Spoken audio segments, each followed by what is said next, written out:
It's going to be by, again, one of our mentors in information science and definitely in information ethics.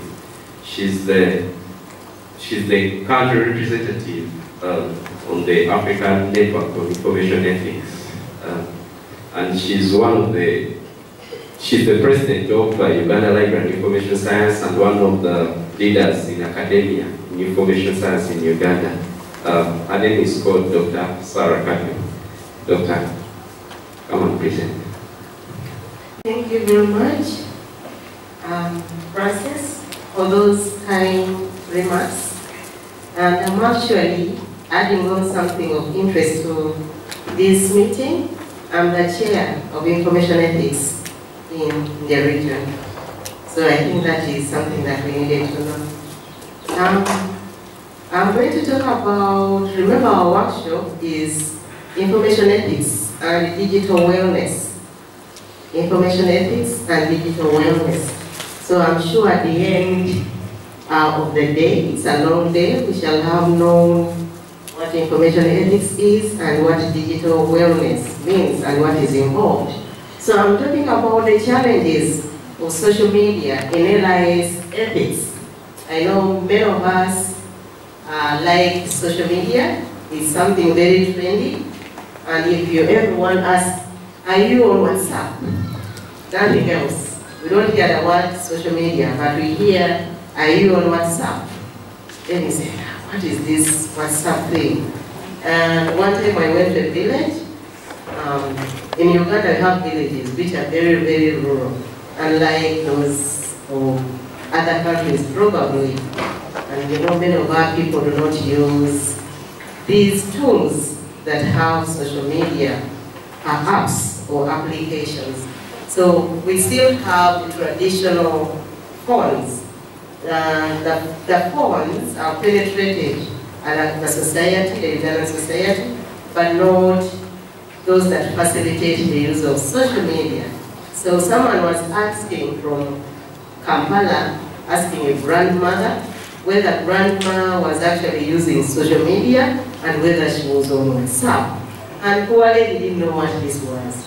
So I hope you might also think about it as a challenge, because we assume everyone should be that.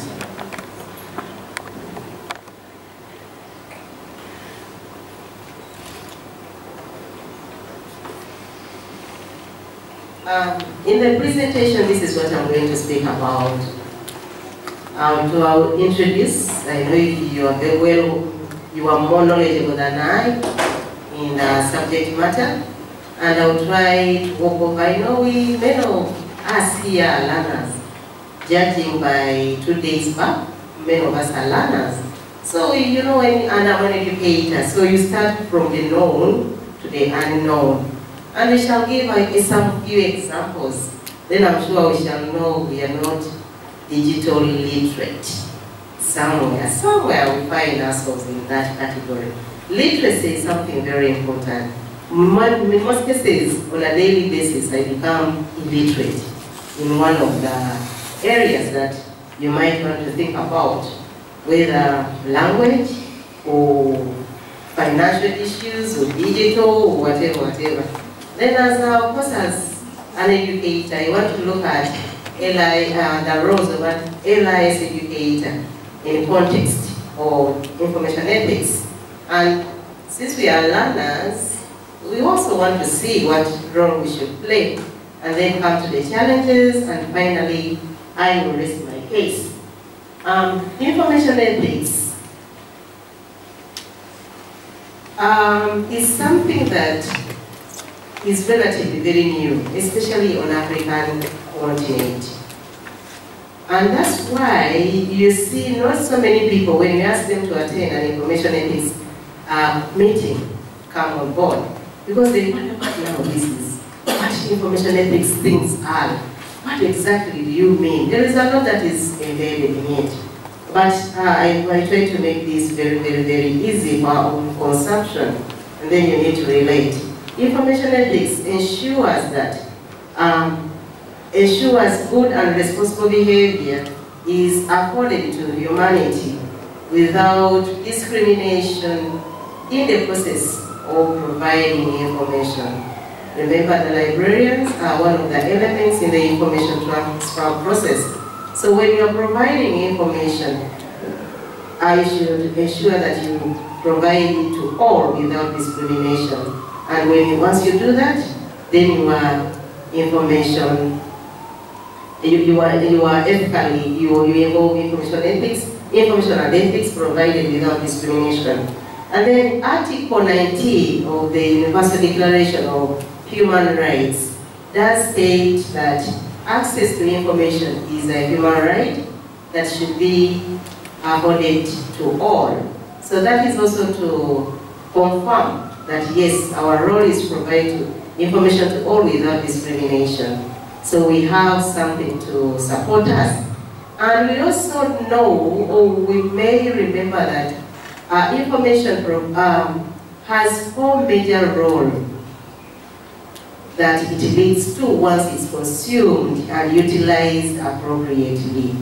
Information leads to political, economic, scientific, and technological developments.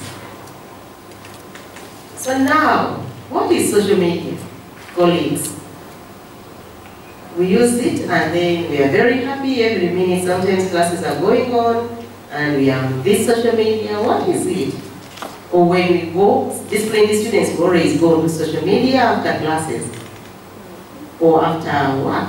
So what is social media? How do you understand social media? Yes, there is a hand over there. Do you have a second mic? Or you are loud enough? Or can I pass this to you? Yeah.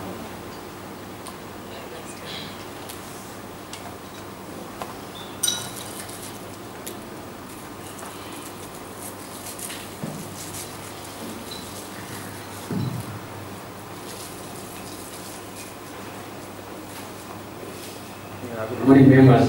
What is my name? For me, I do understand social media as the platforms and channels where people interact. That's all. Okay, that's what he says. And to others, what is social media? There are no punishments today. So just try. What is social media?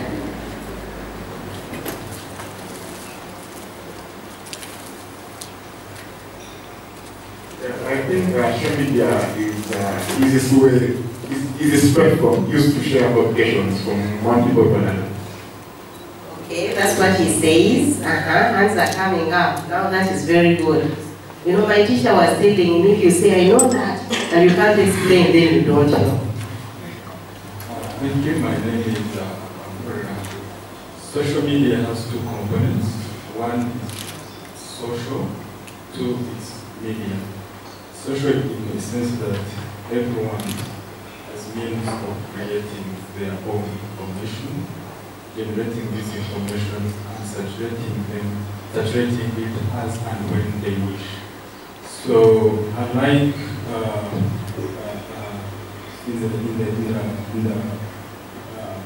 before the 1990s, where we were restricted to mainstream media, for example, print media or television says, here everyone, every citizen, wherever they have a right and they have means to create information and saturate it. So social media generally means a form of communication that is unrestricted, but the challenge with it is that sometimes it is unregulated. All right, great. You'll tell us whether in all circumstances it's not restricted. For me, social media is a website or platform for sharing information, operating information. All right. I think you've had, though one wants to comment on it as well. All right.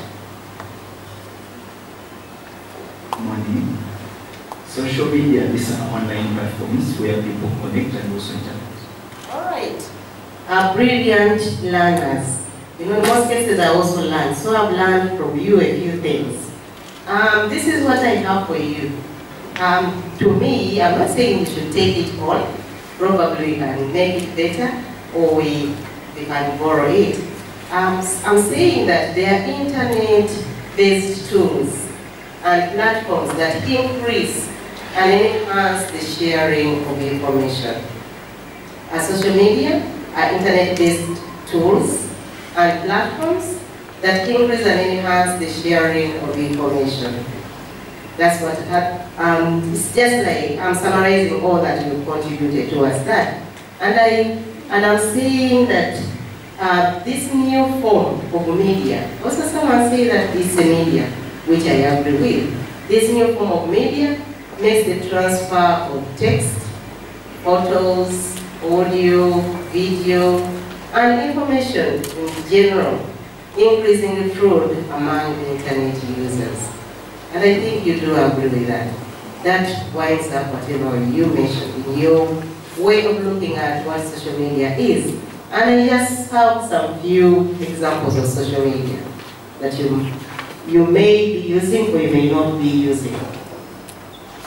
Now, someone also talked about a landscape. And there are several social media landscapes, as you are seeing it on the screen. Several of them, some of them are very popular, others are not. Skype, I can't say during my days, but Skype is also to be popular at one point. And I think these days it's popular to business community, professional community, seriously using social media for meetings where it works. And then Flickr, it's not picking up so much. YouTube, oh my God, that has a lot that I can see many of you are the home people, so you use YouTube quite a lot. And something that you normally use, Twitter, in Uganda not so much. In some countries you find people causing accidents because of tweeting all the time when they are going home every minute. Like we are here, they would be tweeting about what is happening. So tweeting in some communities has also picked up seriously. And people, okay, the sharing, what else is really very, very popular here among what I have. And of course, WhatsApp, which is causing, when we talk about social media, people know it's WhatsApp. Nothing else. So social media has become WhatsApp. Someone says, are you on social media? They mean, are you on WhatsApp? And you say, what do you mean? Are you on WhatsApp? So I'm wondering, just like Google took over. When you want to search for information from the web, people will tell you Google it. So they coined one. So it's the same thing that. And all this, you see, but majorly you can see, those are the roles social media summarize in blue. And there are a number of social media websites that I want to walk through. You may add on later on, or you may, because I cannot exhaust the list. And there is social booking, such as the Delicious, Blacklist, Simpay, which you interact by tagging the websites and searching through websites bookmarked by other people. So if you wanted to, there is a lot of information overload, but it depends on the skills that you acquire.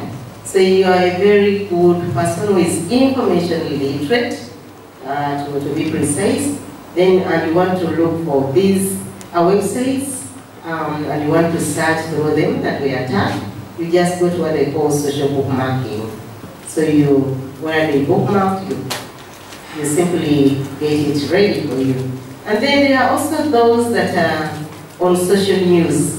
So if you want something to do with the social news, I expect you to go to some of those, like the Digi, Propeller, Reddit, which you interact by voting for articles and commenting on them. One of them that is popular these days again is Newsweek. It's very popular, and I always see people jumping in to comment. We have the social networking, which we normally know. From the so many, what has picked up so much is the social networking, such as the Facebook, the Hi-Fi. I don't know, Hi-Fi among the Uganda youth has not picked up again seriously. and you interact by adding friends, and you ask them sometimes to comment on your profiles, and you join groups, and sometimes you have discussions.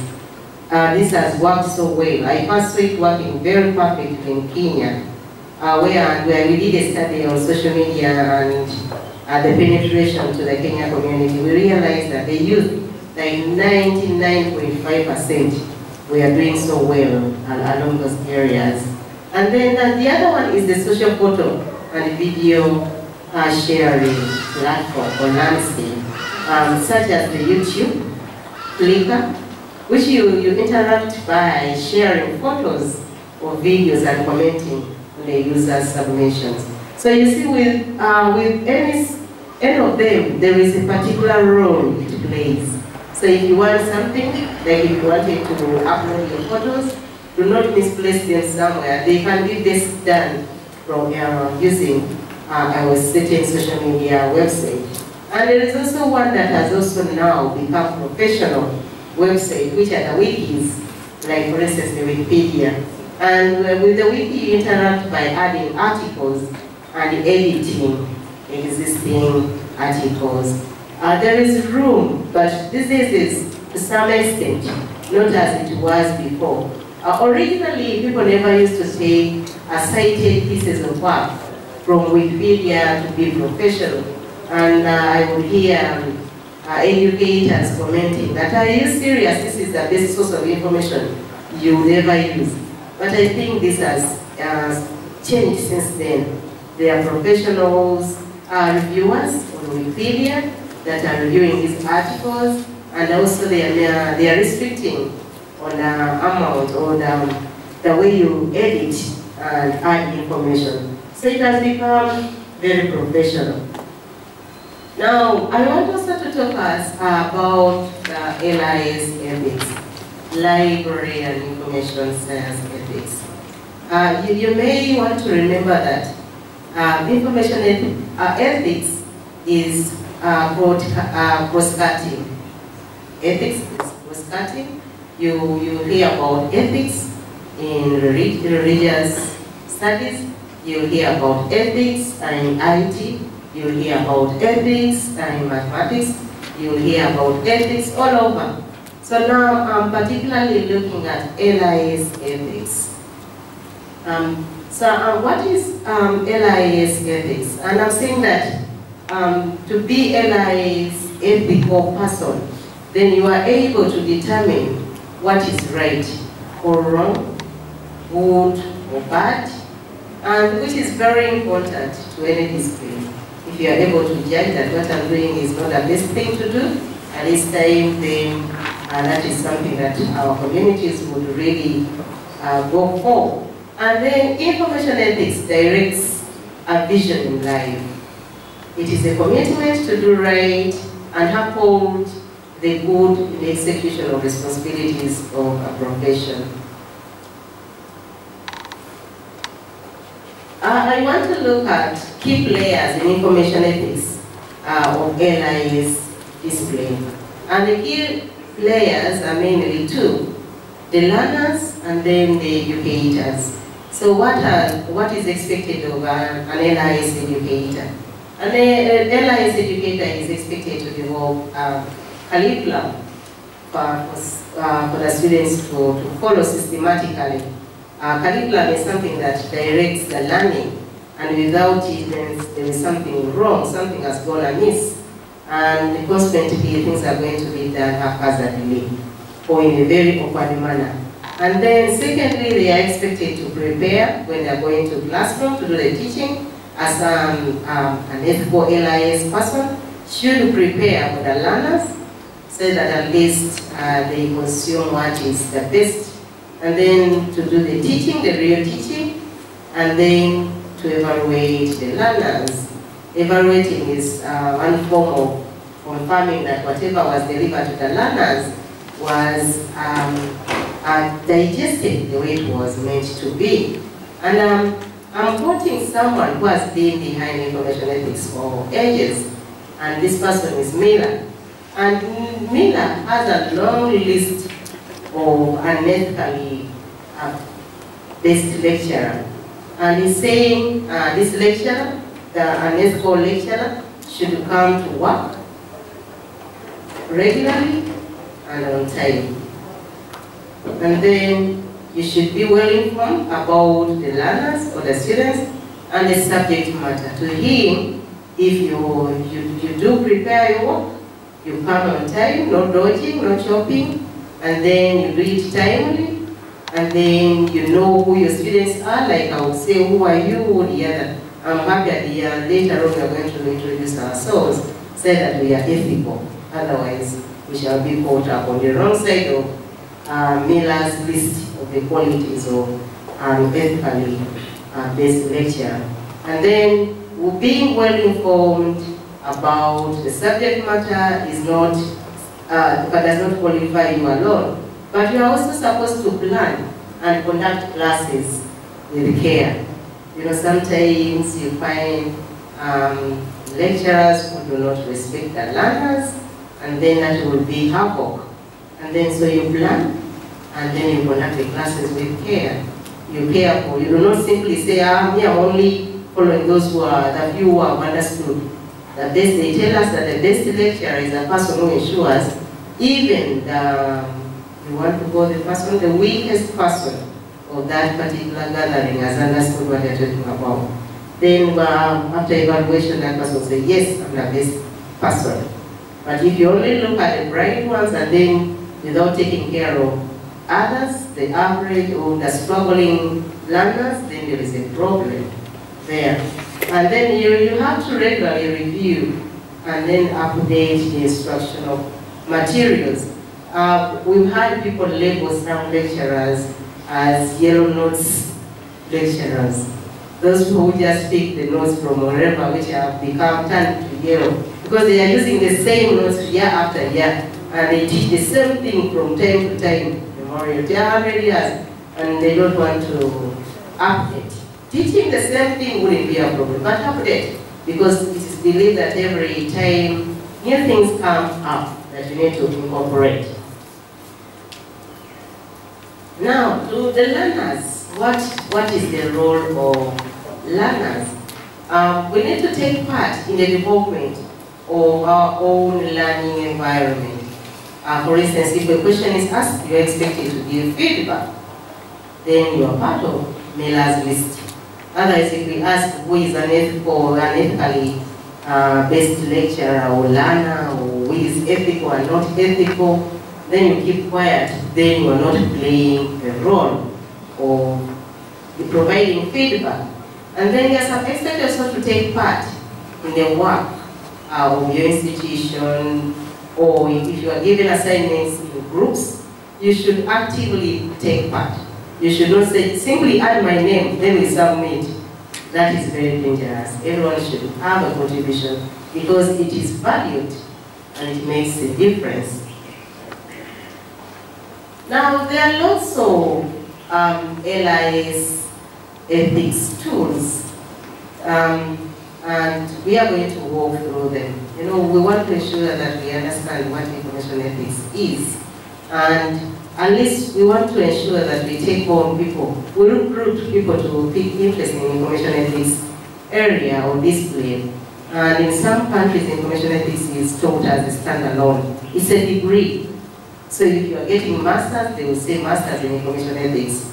Say bachelors, they will say bachelors in information ethics. And it's also so wide. So what are some of these tools in LIS ethics? One, there is a code of ethics. And what does this code of ethics mean? It implies that it's understanding of ethical behavior, basic, and then by everyone. And so, for instance, you can conduct yourself according to the highest moral standards. Remember, someone was talking about in the, I think it was Professor Jomo Kenya who talked about moral principles that are expected of us. So if you're going to conduct yourself in with the highest moral standards, then that is falls directly under the code of ethics. And then there are bases for the information code of ethics. There are certain things that are looked at as the minimum standards for the Information Code of Ethics. And one of them is the golden rule. And this must either be stated or implied. And among the golden rule, examples include being loyal. Loyalty means faithful. You should be faithful, you should be honesty, you should be generous, courtesy, and the list goes on and goes on and goes on. Then the second one is voluntary spirit. Most codes are voluntary because they are products of professionals' decision.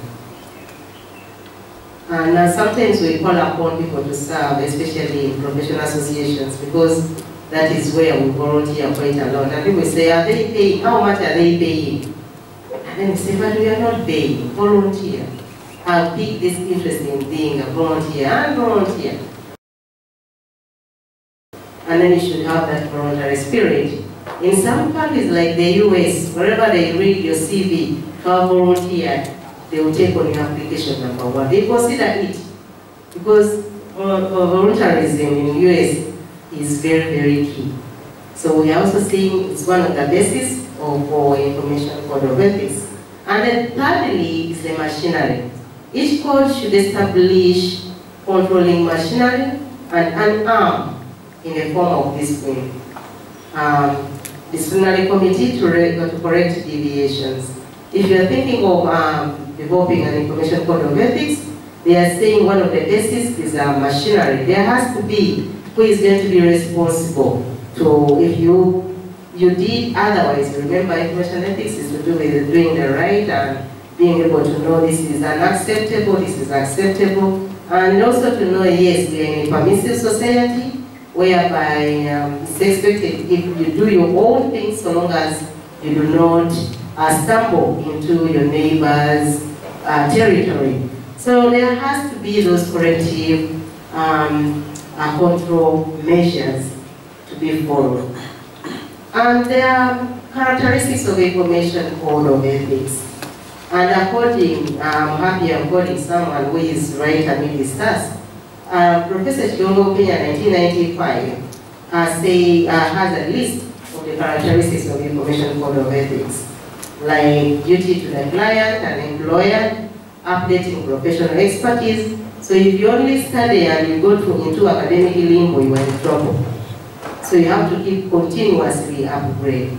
And that's why we have the CPDs by the university, or the CPD by the University of Pretoria, for which we are grateful, because it's actually putting us in line with this particular list of features advanced by Professor Chiongo Kenya. And then supervision of staff and trainees, there is a need. When your supervisors say you did this wrongly, you should have done this the other way, don't say they are now too much on me, they are on my neck and alive. They have reached my nerves. We normally hear such things. So they are expected, there has to be something like that. And then there has to be non-discrimination on the basis of race, color, creed, gender, and religion. You should not say I'm serving the whites because I'm white, or I'm serving the black because I'm black, better than the other. Then you should treat everyone in the same way. And the other issue is confidentiality. If people try to confide in you, do not share what they don't want to hear. However, you could share if you ask for permission and you have agreed to that. But if I say don't mention my name, you shouldn't, because that is not confidentiality. And the second one is the professional register. The professional register is a criteria for inclusion. And the procedure of enrolling a practicing professional might differ from profession to profession. However, the following requirements are similar. Having successfully completed a professional program of study. To become a professional, you should have successfully completed a program of study. And in some cases, some countries have had people, for instance, if I'm taking LIS, if you have a certificate in Library and Information Studies, a diploma in Library and Information Studies, you may be considered as a paraprofessional until you get a bachelor's degree, then you are a professional. So that is what they consider under that. So it should be, there has to be standards to guide you on who is a professional and who is not. Yesterday at 1, I was happy to hear that the National Council of Higher Education has taken on our prize seriously. We have been asking public service and the National Council of Higher Education not to recruit any librarian in the country without membership certificate to the professional association. And as I speak, people are running to us seriously, looking for these certificates because the National Council of Higher Education is going to throw them out if they are not. So we don't want people to masquerade that they are professionals within this prestigious profession. And you should have been supervised by a qualified senior professional in the field in order to gain that experience. And also what we call the field work. It's very, very important. You should be a citizen, and sometimes that citizen may have other conditions to meet before registering into that professional register. And you should also be able to fulfill the requirements for specialization. And another example is that I'm happy with the Nigerian government, which also established a full office to register all professionals. Nigeria is a big country, about 200 million people. Oh, something close to that. Something close to that. But you know, when it's a big country, there are so many institutions which offer different degrees or awards, and everyone will come out with their qualification.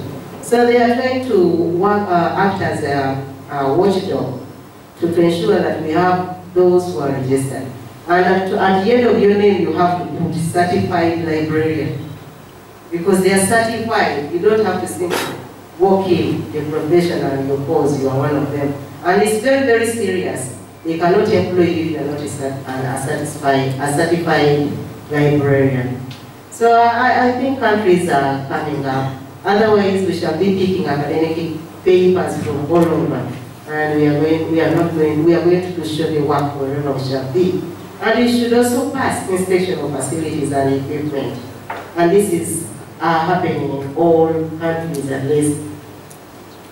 Now, I want to come to the end of my presentation, and as you remember, the topic was challenge for social media and LIS ethics in Africa. But before I give you what I have, what are some of the challenges that you think are a result of the social media to LIS display? Can you hear your contributions? Remember, we said we are supposed to give feedback. Don't forget. Oh, there is a hand right here.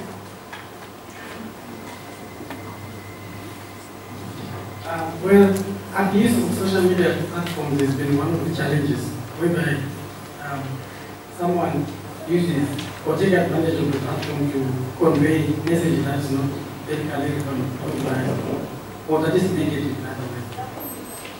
All right.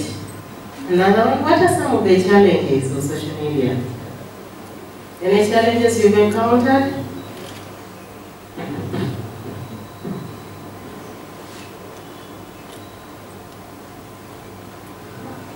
Most often, if it is not owned by a computer organization, there is lack of editorial board or anyone to edit whatever they are putting out. And then there is also an advantage of people kind of putting masks on their either names or usernames, so you wouldn't, and beginners know the notorious ones we have. Someone hides under a given name and does all the harm they can. So the challenges have been that, although for me I think the owner should take accountability. If they are using your media to do anything they are doing and you are earning from it, like Facebook, you should be able to put some strategies, whether an algorithm or something else, to make sure that you sieve out what would be harmful to other people. So the challenge is mainly the editorial board. There's no editorial board like it is in print media or in publishing houses that would see what would be good for Israel or not. Because when Tom Arabic can do the posting and they are winning. Good. Another challenge? We are now looking at the challenges of social media. Yeah, those challenges are fraud. People have been conned of millions of money using social media. And I know someone of recent someone used WhatsApp, so her WhatsApp number was hacked into when she was traveling, and then someone sent messages to her contacts and said, borrow me this amount of money. So just a few hours, about 20 million was gone, just like that. So people are using social media for fraud and all right. You hear what social media is doing to us. We are not saying it's very good. There has to be also that side. So more challenges, please. Challenges of social media.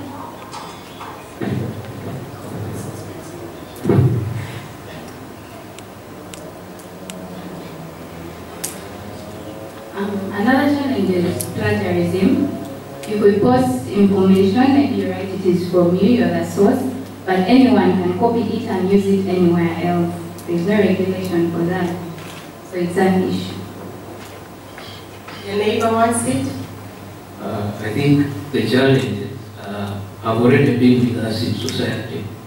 But what social media does is it amplifies and makes it easier for these vices to be carried on without much regulation. All right, there was a hand there again.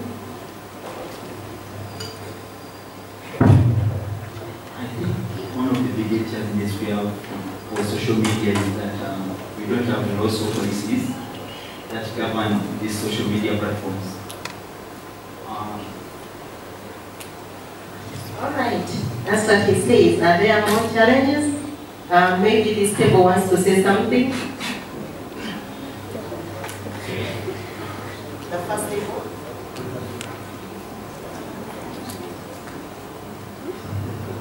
What table also speaks English.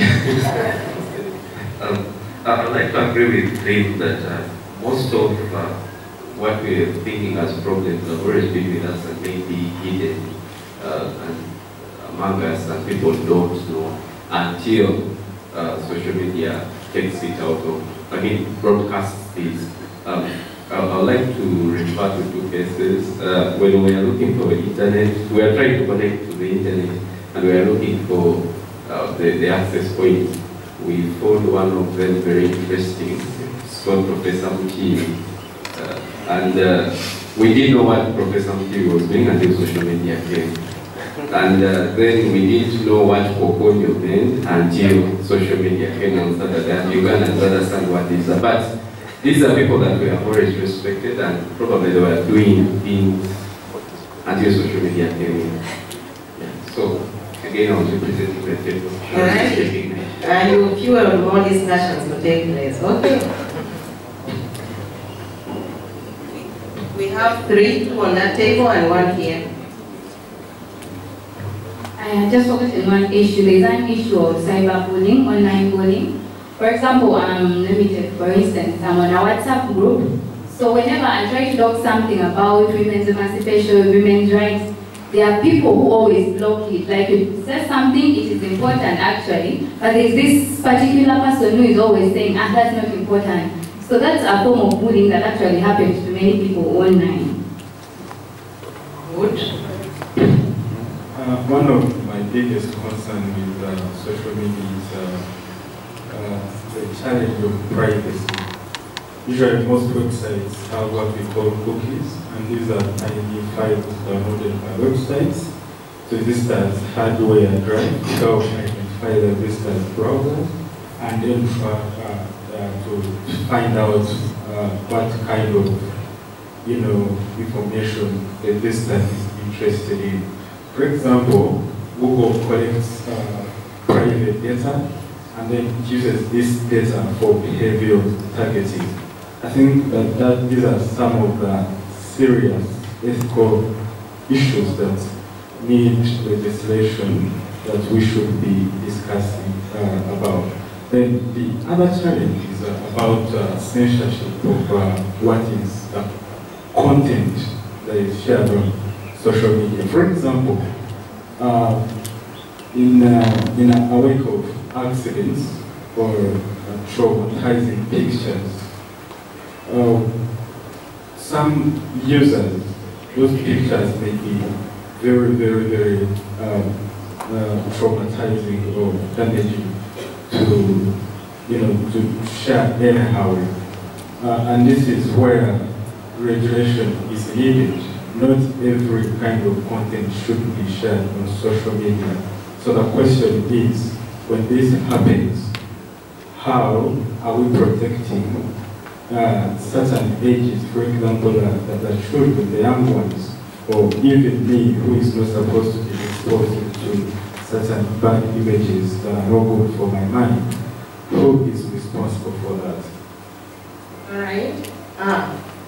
Maybe I'm winding up. Only two, him and then him. Then we continue. Okay, it's very interesting, I know. One of the challenges, I think, there is no limit to the information which is provided. I find that cases, they give numerous information from all different people, that include even professionals who give out the information. Then secondly, if the information given out is not censored or is not vetted, meaning that it doesn't go through the criteria, saying what kind of information are they giving out. That was I'm back from the person previously who they had out about the restriction. Right.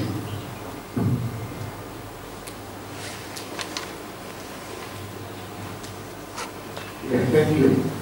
Yesterday, I attended the Uganda Show Media Conference at Serena. But some of the directors were, they say you better have so many days to be getting information. And this information already is not accurate. Especially when it comes to health. Like young people who go online to access their section like health. But in this process, all that information is not accurate, whereby they end up messing up with their health. Another thing, social media has a lot of is it paper? This case, you may find someone managing 100 accounts. You may think that all those people are there, in real sense, it's one person managing those accounts. It's also something that can be in Uganda. It's also in Kenya. So you may have 10 followers, yet it's one person managing those accounts, sharing different information. You may think you're making impact, yet you get not praise. All right, thank you very much, colleagues, for those wonderful contributions. And I'll walk through what I have for you.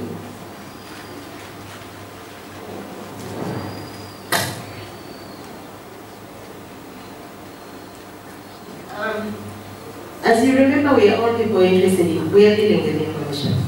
And we are part of the information transfer process. So in the process of, amidst all that you shared, one challenge is privacy. And my question is, the social net, when I carried out this study some time back, but I still thought these findings were relevant and still stand today. They have stood the test of time. I think I carried out this study some 2-3 years back, 2 years back. I asked one question, do social networkers have a right to privacy? And the responses were that more and more users of Facebook and MySpace are finding that prospective employers are perusing their sites despite the fact that they may conceive of their online presence as personal space. You see, that is something that was really, that stood out on the privacy part. So you should be very careful once you're putting whatever information you put up in the online space. People are watching, and employers these days are very keen. And if you want to get a job, they will look at how you behave in the online space. For instance, online publications of photographs, which may be sensitive and revealing, raises challenges in relation to the consent. I think a day or 2 days back, one Ugandan fell a victim of this, that they stole her phone. And when they stole her phone, there was something private. And these people tried to ask her for money, and then she said, no way, because she was actually advised not to give the money, that it will become a habit of looking for the money. So her privacy was all over the media. So you'd be warned. If you have those privacy issues, you delete them immediately. They'll cause you trouble. And you might not read also, I've been discussing the issues of privacy online, especially to do with the Africa section, IFLA Africa section, whereby we are trying to discuss privacy issues. I'm into that privacy area. So you will see most of my contributions. I don't have to get to the details. And two, the second challenge is ownership of content. Someone just raised it, I think it was him. He said he's wondering who really owns this content, and this content sometimes is unedited, and etc. and etc. Social media content is generated through social media interactions done by users through the site. I say we were even at the beginning, people say we generate. There has always been a huge debate in the ownership. So you start up a conversation, another, or sometimes you pick it from somewhere, start forwarding another. But then who owns it? Sometimes we never get to know. And we see something. At the university, there was an issue, someone was sharing with me an audio from a Makerere University requesting for an incentive. Incentive is a fee by the university to appreciate the staff. But then they created something, an audio. Music actually. Someone first put those solo parts, and then someone followed and started the music. So we don't know who actually generated it first. So as much as we appreciate the content, but we don't know the ownership. And then security, on the issue of security. The security danger beyond is the parasitic conveying, leaking of agglomerated data to third parties, which of course some people are earning money out of. So you take someone's data, which is of whatever interest to you, and then you're going to earn big out of it, and then you put those conditions. Until you do this, I will not do the other, or give me so much, then I keep it private, etc. And then 4, social media and their cybercrime. She talked about the bullying, which I'm in agreement with. And here I'm saying social media services are potential hosts for a broad spectrum of cyber crimes, and I'm putting that, including but not limited to cyberbullying, cyber stalking, illegal surveillance, identity theft, intellectual property, and copyright violations. Someone just said that he says the owner of this media or platform should be accountable, but these are making money and they are enjoying the fun if you are actually in danger sometimes. So they are overwhelmed, they may not do that sometimes. So you yourself should be a responsible user. You need to take all the precautions to safeguard your identity. And nothing online is actually secure. To me, at least, you can challenge that. Nothing online is secure. And that's why my online presence is limited. Some of you know me, and I find people say, but we don't see you here. We don't. I say, yes, I don't expect to be there. Be cautious about what you are doing. Because at the end of the day, you are going to be responsible for whatever goes wrong. And then 5, on the issue of democracy, freedom, and social networking services. On Facebook, for instance, a user may encounter a news feed, a link on an article in a respected political magazine. And this may be followed by a video of a cat in a silly costume, followed by a link to a new scientific study, followed by a lengthy status update. And then also someone has posted about their lunch, followed by a photo of a particular political figure, overlaid with a clever and subversive caption.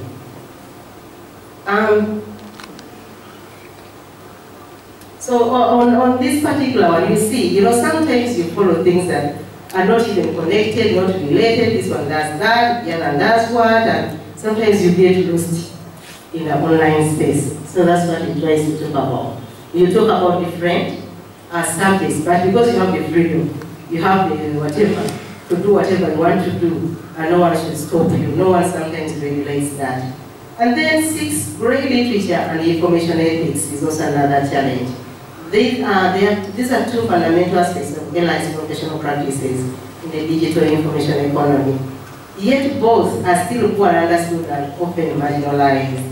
You know, so the grey literature is that information that has not undergone through the peer review process, but it could be published online, or it could be still unpublished and still in the print or whatever.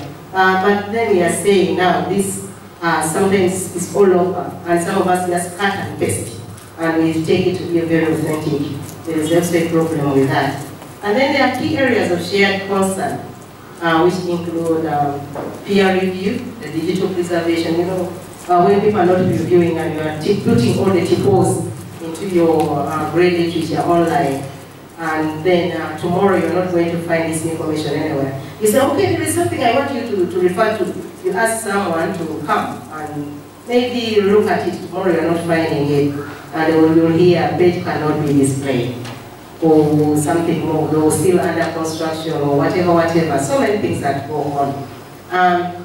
The privacy is also an issue of concern. Standardization, vandalization, validation, and then equitable pricing. These things have been happening, and you bear witness. And the 7th one, controlling what members of the community say about you. We cannot really control this, so this also calls for our responsibility, as I did mention. And these ethical challenges arise because social media blurs the boundaries between personal and work life.